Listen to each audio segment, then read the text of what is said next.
ये जो मुक्ति की बात होती है ना, मोक्ष की बात होती है, ये मन की मुक्ति की बात होती है। क्योंकि अटका हुआ कौन है? मन ही तो है। भटक हो रहा है, मन ही भटक रहा। कथा आपके मन को स्थिर करती है, आपके मन को स्टेबल करती है, जैसे तैसे आपको हरि चरणों में आपके मन को निरूपित कर रही है। कृष्ण अर्जुन को क्यों चुनते हैं? लीला करने के लिए अर्जुन को ही क्यों चुनते हैं? क्योंकि अर्जुन में खासियत है, अर्जुन की निगाह फोकस है। द्रोणाचार्य सबसे कहते हैं, जब बाण भेदन करना होता है, सामने पेड़ पर पक्षी की आंख को भेदना है। रियल में पक्षी नहीं था, बनाया गया था, उसको भेदना है, इशारा, वो सिखा रहे हैं। युधिष्ठिर बता तुझे क्या दिखता है? युधिष्ठिर की बारी प्रथम धर्मराज है, वो देखते तो बोले मुझे पूरा आकाश दिख रहा है। गुरु ने कहा नहीं, तू जा। नीम तुझे क्या दिखता है? वो बहुत बड़ा पेड़ है, तू भी जा। नकुल सुदेव तुम्हें क्या दिखता है? बोले एक वृक्ष की टहनी के ऊपर पक्षी। बोले नहीं, तू भी जा, बात अभी नहीं बनेगी, अभी कुछ और चाहिए।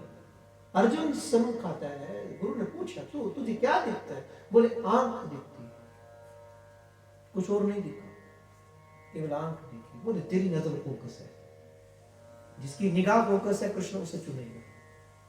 परमात्मा की निगाह में तभी आओगे जब फोकस बनोगे, फोकस निगाह तुम्हारी होगी। तो वो फोकस कहाँ रखना है? जब गुरु बता रहा है तो भेदना जहाँ है, तेरा लक्ष्य की ओर, तेरा टारगेट जो है वहां पर अपनी नजर रख, बाकी सब भूल जा, बाकी सब भूल जा। इसलिए जब आप यहाँ आकर बैठो तो सर्वप्रथम मन की आदत है, मन का भटकाव होता है, मन को ही मुक्त करने के लिए कथा होती है। मन ही तो स्थिर है, क्योंकि हर चीज की एक प्रकृति होती है बिखराव, हर चीज बिखरती है, तो मन की भी आदत होती है बिखरता रहता है। लेकिन इस कथा सबसे सुगम साधन है, वो बिखरे मन को व्यवस्थित कर देती है। बस जैसे तैसे आप नोट करो, 3 घंटे बैठे, बोले मन भटकता हो, पर 3 घंटों में कुछ पल तो ऐसे आते हैं जब मन कहीं भी नहीं होता, मन बस वही स्थिर हो जाता है। यहाँ तक कि आपको कुछ भी याद नहीं, कहाँ बैठे हो ये भी भूल जाते हो, ये भी भूल जाते हो आपका नाम क्या, आपका पता क्या है, ये भी भूल जाते हो कि आप स्त्री हो कि पुरुष हो। और वो स्थिति सबसे उज्जवल स्थिति है जहां पर आप और प्रभु का मिलन है, जिसको नारद कहते आत्मा रामो भवति, के आत्मा और राम का मिलन होने जा रहा है। आत्मा राम माने आपके जो आत्मा में और राम के भीतर का स्पेस था खत्म हो गया, अब आपकी आत्मा निकल चली अपने प्रभु को मिलने के लिए। वो परम स्थिति आपको कथा में मिलती। तो इसलिए कथा मंडप से बड़ा कोई तीर्थ नहीं होता। जब कथा का सुनने का सौभाग्य मिले तो सभी कामों को छोड़कर, सभी अपनी टूर प्लानिंग को कैंसिल करो और कथा सुनो। तो कथा को सुनने से आपको सभी तीर्थों में जाने का फल मिल रहा है। गोस्वामी भी कह रहे हैं, जेहि दिन राम जन्म श्रुति गावहि, तीर्थ सकल तहाँ चलिया वही। जिस पल में, जिस स्थान पर आप श्री राम चित्र का प्रकाश करते हैं, आप भगवान की कथा का गुणगान करते हैं, उसी वक्त में जितने तीर्थ है वहां पर अपने आप चले आते। जन्म महोत्सव रचहि सुजाना, करहि राम कल कीरति गाना। मज्जहि सज्जन वृंद बहु, पावन सरजू नीर, जहि राम धरि ध्यान उर, सुंदर श्याम शरीर। रामचरित मानस एहि नामा, सुनत श्रवण पाए विश्रामा। नामकरण क्या किया? श्री रामचरितमानस, जिसका श्रवण करने मात्र से मन को विश्राम मिलता है। मन कर विषय अनल बन जरई, होई सुखी जो यही सर परई। रचे महेश निज मानस राखा, पाई सुसम शिवा सन भाषा ताते राम चरित मानस वर धरो नाम हिया हेरि हर शिहर जस मानस जह विधि भयु जग प्रचार जही हेतु अब सोई कहूँ प्रसंग सब सुमर उमा वृष केतु। अब यहाँ से माघ का महीना प्रयागराज जहाँ से कथा को प्रारंभ कर रहे हैं। दोहा संख्या 43 पर है।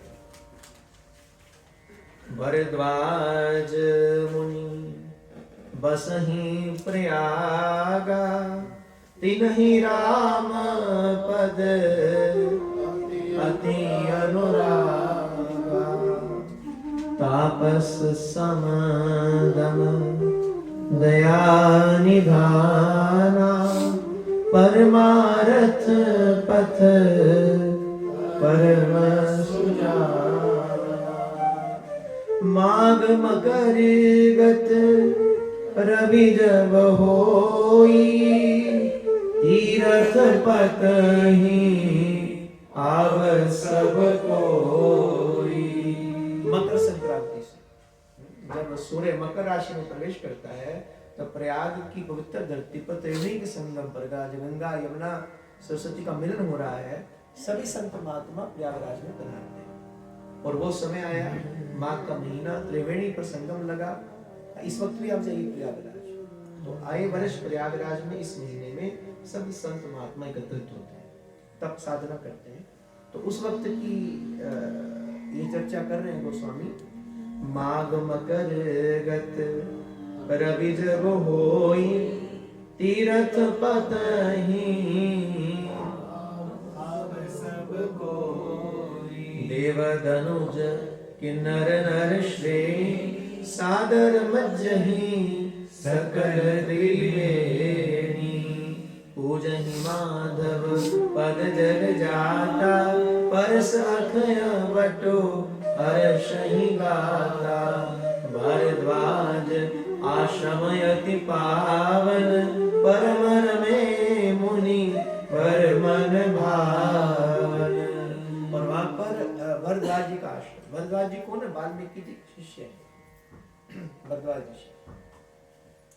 तो आदि कवि कौन है रामायण के? वो तो वाल्मीकि जी है। तो भरद्वाज जी ने रामायण पहले सुनी हुई है, उन्हें सब कुछ रामायण का पता है, लेकिन फिर भी पोनी पोनी कितनी हो सुनी सुनाई जिय की प्यास बुझत ना बुझाई। रामानुचार्य महाराज आगे कुछ रखिए नमस्ते रखिए।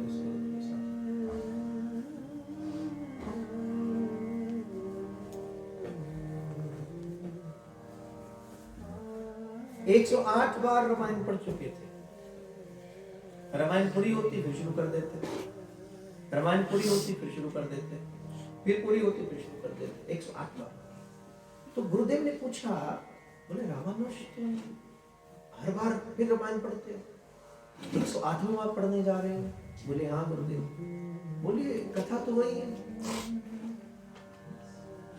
वही राम है, वही लीला है, वही अवधपुरी में आना, वही उनका प्रकाश होना, वही गुरुकुल में जाना, फिर वही मिथिला में जाना, यज्ञ धनुष में यज्ञ में चलकर धनुष का भंजन करना, सीता जी के साथ विवाह होना, फिर वही वनवास की यात्रा, फिर रावण का वध इत्यादि करके वापस आना, सब कुछ तो वही है।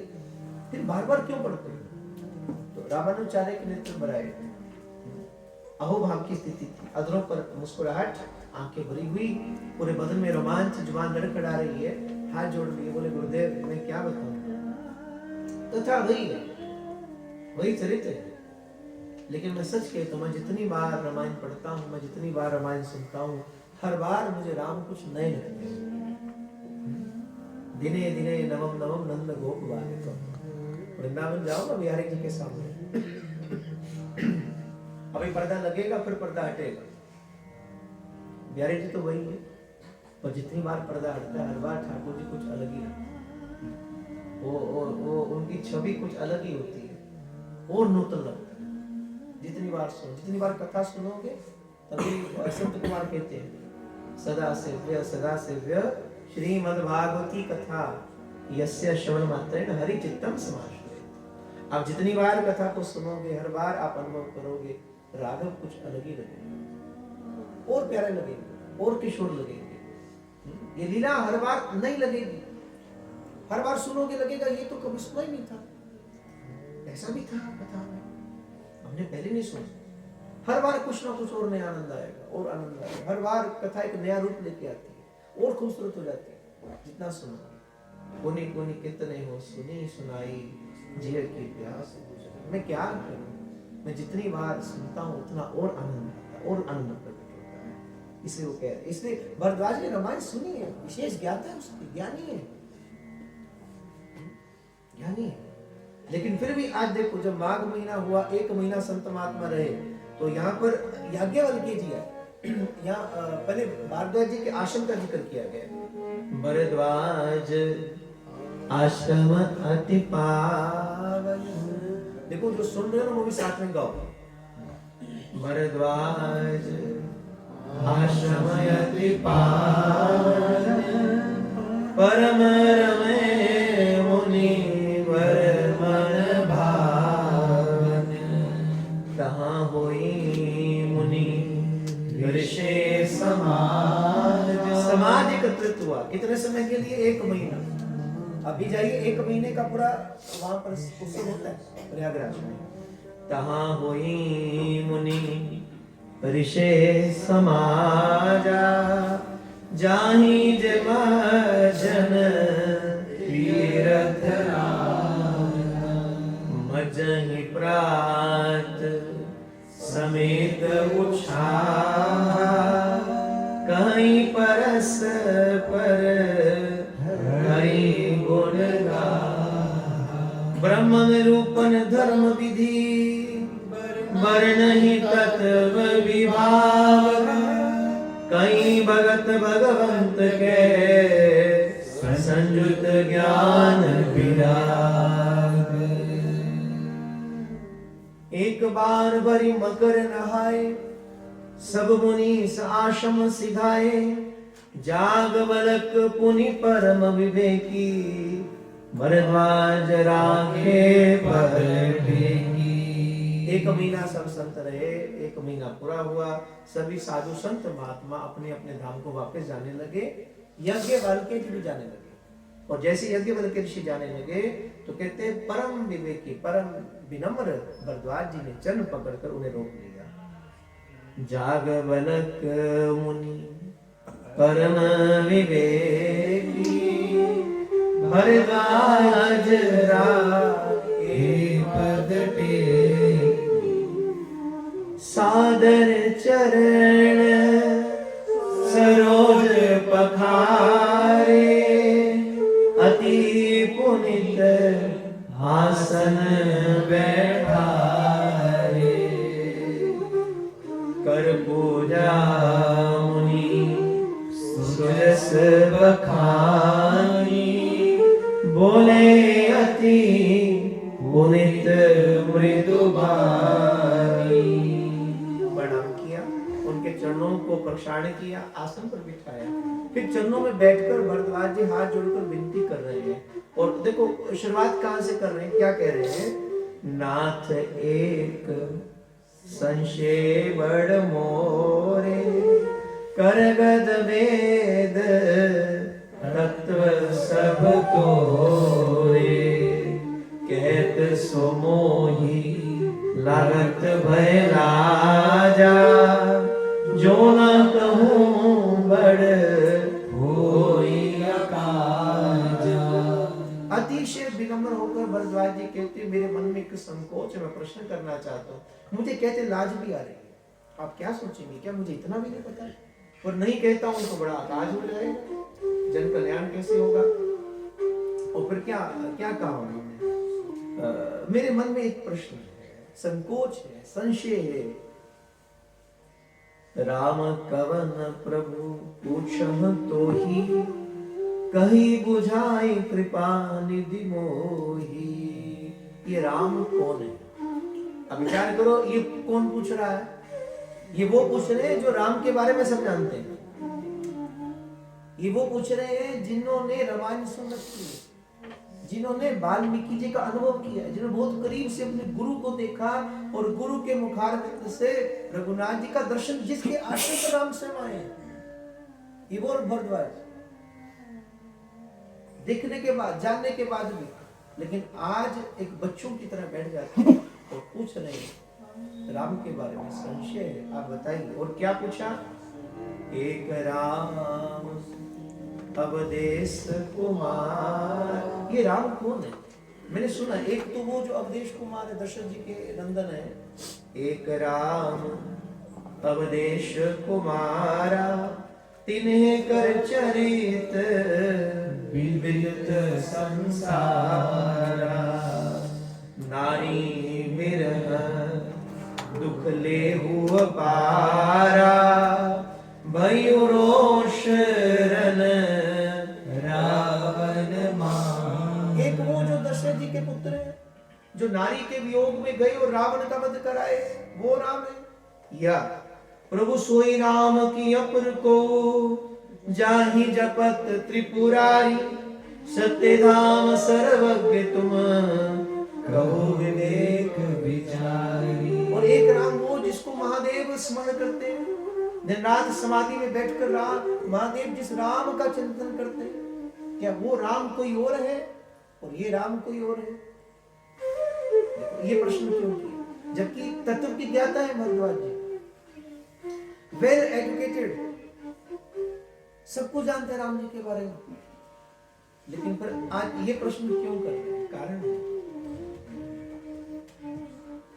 झरना बह रहा हो और जल पीना हो तो नीचे ही झुक कर ही पानी पिया जाता है। जब गुरु सम्मुख हो, यहाँ तरीका बताया गया, लियाकत बताई गई, सलीका है, ये शिष्टाचार है।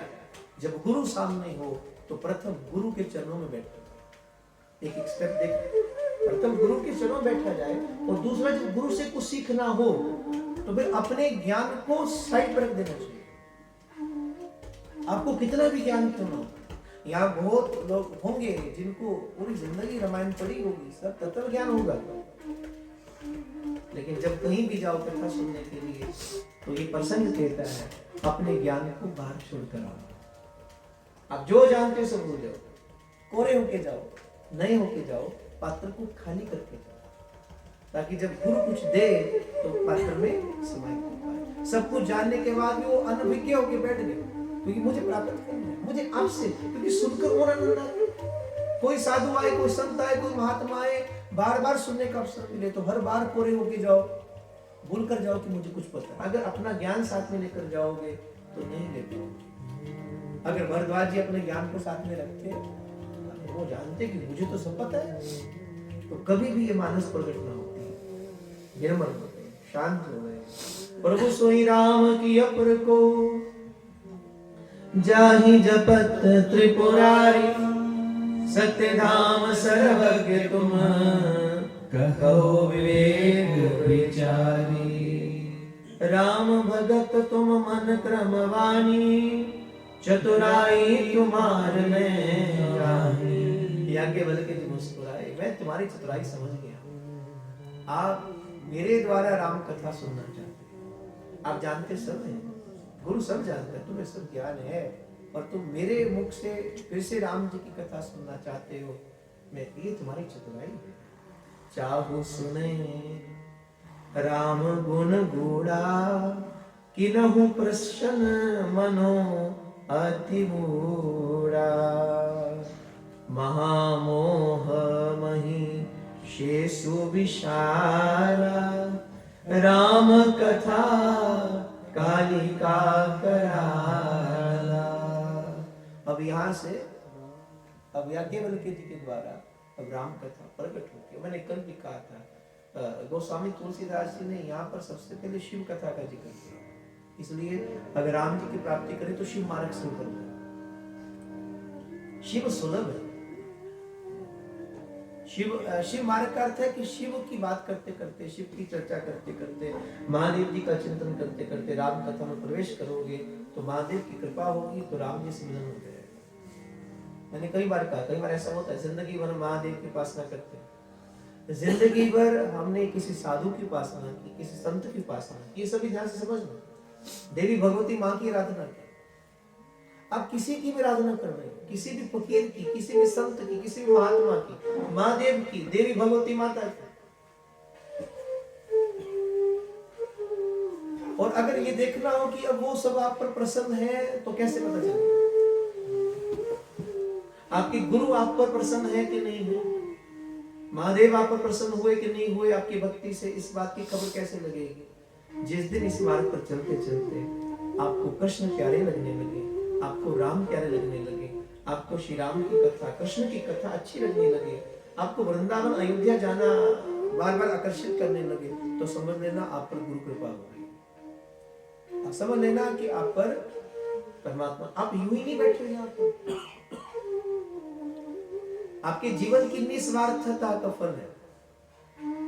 आप जो साधना कर रहे हो, जो तो किसी रूप में भी कर रहे हो, किसी भी रूप में कर रहे हो, ये समझ लेना जिस दिन आपका मन कथा में रमने लगे, आपको राम की कथा, कृष्ण की कथा मधुर लगने लगे, उसका एक ही कारण है, आपका गुरु आप पर प्रसन्न है, आपका महादेव आप पर प्रसन्न है, वो आदि शक्ति आप पर प्रसन्न है, तब वो आपको राम और कथा की जो महिमा है वो आपके चित्त में उतरती, अन्यथा नहीं लगेगी।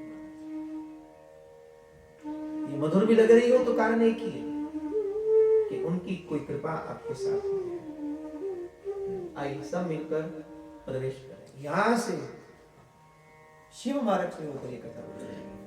अभी राम जी की कथा नहीं शुरू होगी, राम की कथा तो जब होगी तब होगी, अभी तो शिव की कथा है। और ये कथा रामायण की नहीं है, ये कथा तो मूल रूप में शिव पुराण की है, पर गोस्वामी जी ने बड़े तरीके से इसको सबसे पहले बाल कांड में लेकर आए, इसलिए मैं शिव का चिंतन करता हूं, क्योंकि मूल रूप में कहीं ना कहीं ये शिव की भूख है, कहीं ना कहीं मूल रूप में ये शिव की भूख है। ये विश्वनाथ शंभु, ये गौरीनाथ शंभु, कई मूल रूप। हे विश्वनाथ शंभो, हे गौरीनाथ शंभो, हे विश्वनाथ शंभो, हे गौरीनाथ शंभो। हरि ओम, हरि ओम, हरि ओम नमः शिवाय, हरि ओम, हरि ओम, हरि ओम नमः शिवाय, हरि ओम, हरि ओम, हरि ओम नमः शिवाय, हरि ओम, हरि ओम, हरि ओम नमः शिवाय। हे विश्वनाथ शंभो, हे गौरीनाथ शंभो, हे विश्वनाथ शंभो, हे गौरीनाथ शंभो। हरि ओम, हरि ओम, हरि ओम नमः शिवाय, हरि ओम, हरि ओम, हरि ओम नमः शिवाय, हरि ओम, हरि ओम, हरि ओम नमः शिवाय, हरि ओम, हरि ओम, हरि ओम।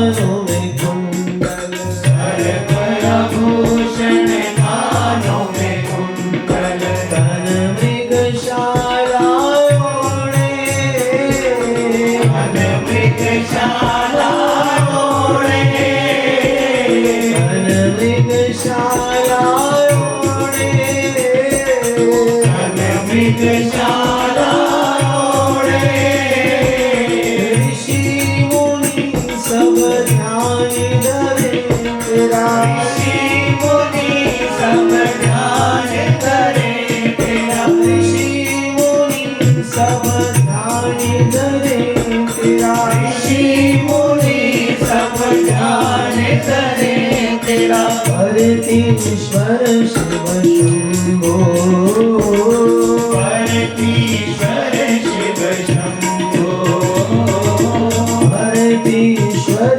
शिव शंभो, परतीश्वर शिव शंभो, हरि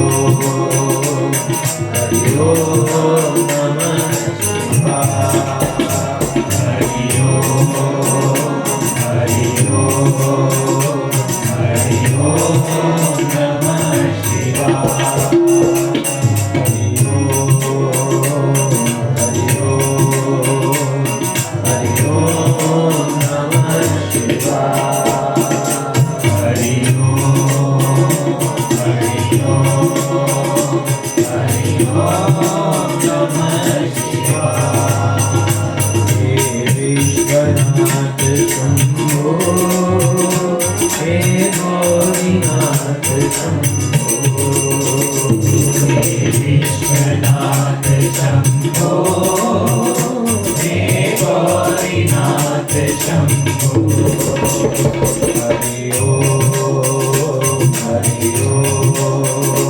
हरि ओम नमः शिवाय, हरि ओम, हरि ओम, हरि ओम नमः शिवाय, नाम भाग तेरे घोर विराजे, नाम भाग्य तेरे गौरव विराजे, मस्तक चंदा सोए, मस्तक चंदा सोए, सर्व आभूषण कानों में कुंडल, सर्वभूषण कानों में कुंडल, तन मृगशाला ओढ़े, मन मृगशाला ओढ़े, ओ ऋषि मुनि सब ध्यान धरे तेरा, ऋषि मुनि सब ध्यान धरे तेरा, परतीश्वर शिव शंभो, परतीश्वर शिव शंभो, हरि ओम, हरि ओम नमः शिवाय, हरि ओम,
ओम हरि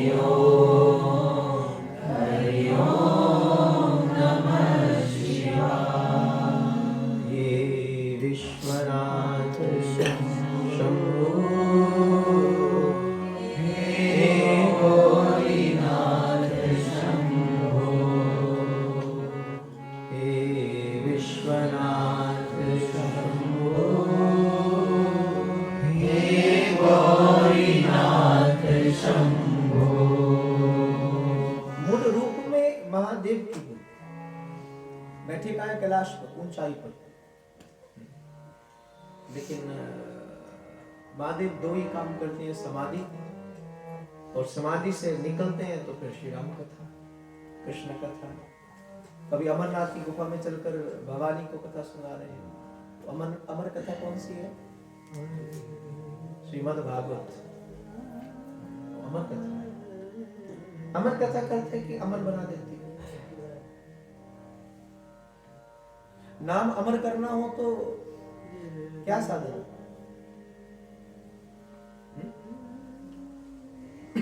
नाम अमर करना हो तो क्या साधन है? एक ही साधन। अखबार में निकला तो मेरा नाम अमर है। और अमर हो जाओगे।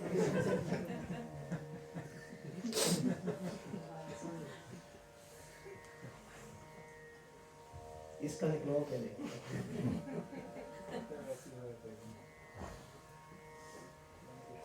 अमरता का एक ही साधन, जो भक्ति मार्ग पर चलते हैं वो जग में अमर हो जाते हैं, वो जग में अमर हो जाते हैं। ये प्रेम की श्यामा की, ये प्रेम की। एक इश्के मजाजी, एक इश्के हकीकी। इश्के मजाजी माने संसार से प्रेम हो जाना, इश्के मजाजी। इश्के हकीकी माने कृष्ण से मोहब्बत हो जाना। ये प्रेम हकीकी श्यामा की, एक बार तो चख कर देख जरा, दुनिया का बनकर देख लिया, श्यामा बनकर देख जरा। दुनिया के चक्कर में पड़ कई जन्म यूं ही बर्बाद किए। दुनिया के चक्कर में पड़कर कई जन्म यूं ही बर्बाद किए। यहाँ कौन है जिसको मोह नहीं है, जिसको प्रेम ना हो संसार के साथ? सबको है, सबको है। एक बार एक व्यक्ति के मन में आया ब्रह्म ज्ञान चाहिए, तो रामानुजाचार्य जी के पास गया, प्रणाम किया, बोले गुरुदेव बड़ी सुनकर आए हूं आपके बारे में कि आप कृपा कर दो तो ब्रह्म ज्ञान मिल जाए, तत्व ज्ञान मिल जाए, आप नजर ही उठा दो बस, उससे बड़ी अभिलाषा लेकर आए हूं आपके पास, कृपा करो। रामानुज मुस्कुराए, अच्छा ब्रह्म ज्ञान तो दे दूंगा, पहले एक बात बता। बोले क्या? तुझे किसी से प्रेम है? अब बड़ा अटपटा लगा सुन। बोले मैं ब्रह्म ज्ञान की बात कर रहा हूं, ये महात्मा होकर प्रेम की बात कर रहे हैं। बोले नहीं महाराज, मुझे किसी से प्रेम नहीं, मुझे ब्रह्म ज्ञान नहीं। अरे नहीं, किसी से तो होगा, माँ से, पिता से, पत्नी से, बच्चों से, किसी दोस्त से, मित्र से। अब व्यक्ति को लगा गलत जगह आ गया, मैं तो बड़ा सुनकर आया था, आप साधु हैं और साधु होकर आप प्रेम की बातें कर रहे हैं। ये प्रेम प्रेम, ये दिल विल, प्यार व्यार, मैं क्या जानता हूं, हमें खबर नहीं, हम इन लखनऊ में नहीं पढ़ते, आप हमें ब्रह्म ज्ञान दीजिए। रामानुजाचार्य ने कहा फिर भी सोचकर बता, किसी से तो होगा प्रेम? बोले नहीं, हमारा किसी से प्रेम नहीं, मैं ब्रह्म ज्ञान दूंगा। रामानुजाचार्य मुस्कुराए, तो सुन बेटे, तो ब्रह्म ज्ञान के अधिकारी है। क्यों?